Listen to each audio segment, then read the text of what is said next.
Yay! Okay, well, I just signed my move-out agreement. My landlord has just left. At this point, there's nothing tying me in the States anymore.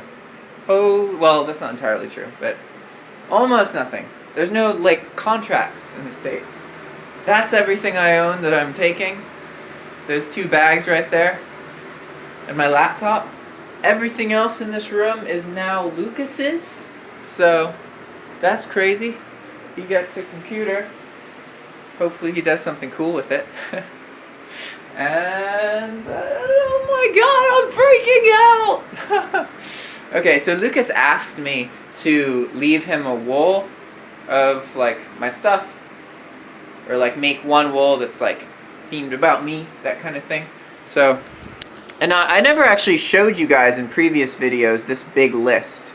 So, this is the wall I'm leaving. He gets the TV, that kind of thing. That's all my belongings! Those 2 little bags! He gets all that stuff.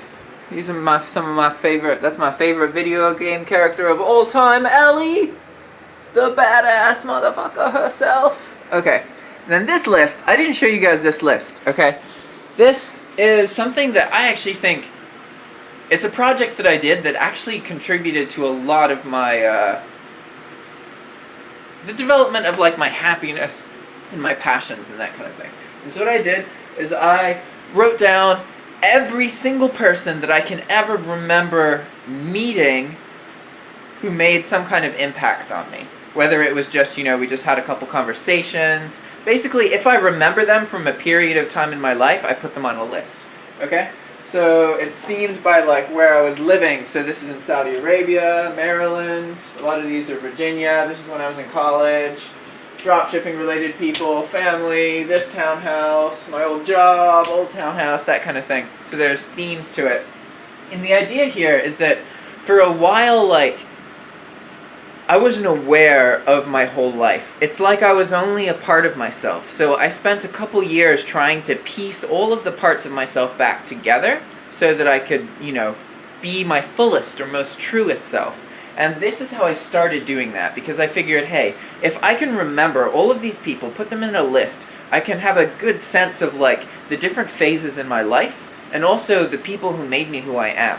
Because the goal is to somehow make a difference in every single one of the lives on this list, if I haven't already. So, I'll die before that happens. So it's a good goal to have, you know? Especially once I'm more financially able. Hopefully. Hopefully I'll be able to help some people. Because some people you can't really help. They gotta want to help themselves, you know? But anyway, so that's that. I'm now gonna be, like, couch surfing for a couple days at a time. I'm trying to spend my time with as many different people here that I know as possible before I leave, because I'm not sure when I'm going to be coming back. So I want to, you know. Also, I think it'd be nice if I get a bit used to the nomadic lifestyle now before I go to Nicaragua, because then it's less of a, you know, shock. So if I start that now, I still have 2 weeks, which is it's crazy. I got back 2 weeks ago. The amount of time I was gone at Grind Camp has passed. Time is going by so quickly. I can't believe it. It's crazy. And in 2 more weeks, then I'm gone. Oh, okay. I should probably talk about Gully too. So Gully's doing alright. So there's some things I didn't share with you guys last video, and I've had time to think. And I'm going to put Gully down. I don't want to seem cold or anything like that. It's not that I know that there are people who could kind of take care of him, but, like, I've been a huge part of Gully's life for 16 years. He's been a huge part of my life for over half of my life. I'm only 24. Gully's been a thing for 2/3 of my life. And honestly, the only thing that's still here. Everything else has changed. I've, you know, moved a lot. My family's changed. My dad died. My mom's moved. That kind of thing. I see my mom a lot, but I'm about to move away, so.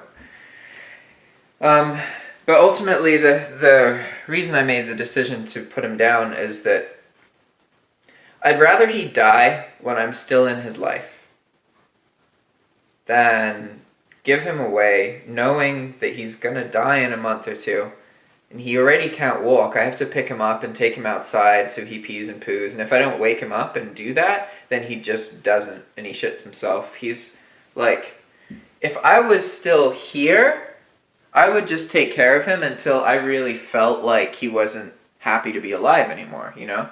Right now, as it is, if I don't take proper care of him, he is like that. But if I take proper care of him, where I'm taking him out, I'm picking him up, I'm remembering to do that, I'm not waiting for him to whine to tell me, I know his schedule, and I give him a routine, when I'm able to do that, then he does okay. You know, he's still got time left, as long as certain things happen on a regular basis.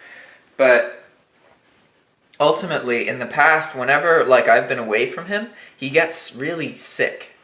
And that's on top of like whether the person's properly taking care of him or not. Because I'm like his dad, you know? So, I really couldn't bear to abandon him and then have him die alone. Even if he's with somebody that, you know, he kind of likes, I'd rather just be there with him. So, that's what I'm gonna do. And that's like kind of the next big thing because I try not to think of all the things I need to do. I just think of the next couple things I need to do. And I just got my check from the landlord for the deposit. I'm out of this place. I'm not paying rent at the moment. So the next thing is to take care of Gully. And that's going to be hard. Well, okay, I say that, but honestly, like, once my mind's made up, once that deeper part of myself knows that something is right, like, it's time, you know? And I've been preparing for this for 4 years. You know? Gully's an old dog. And this, you know, there were more health issues and stuff in the past, but... Anyway, alright guys, I'll do another video soon. I'm trying to, So I realized that sometimes I post too many videos too quickly. And I need to think about what my YouTube channel is like to watch. And regularity is very important. But people also like being able to keep up. And when I post like 10 videos in a day, that's just not doable. What I need to do is set up a queue, right? So I record videos whenever I feel like it. But instead of publishing them all as soon as I record them, I put them in a queue, and then they get published over the next, you know, it just goes, it publishes 1 or 2 videos per day at a certain time. So then it's more regular, which will really help the like long-term growth of my channel, and it'll help me retain more subscribers, and there's a whole bunch of reasons I'm going to look into that. But anyway, for now, goodbye. I'll see you next time.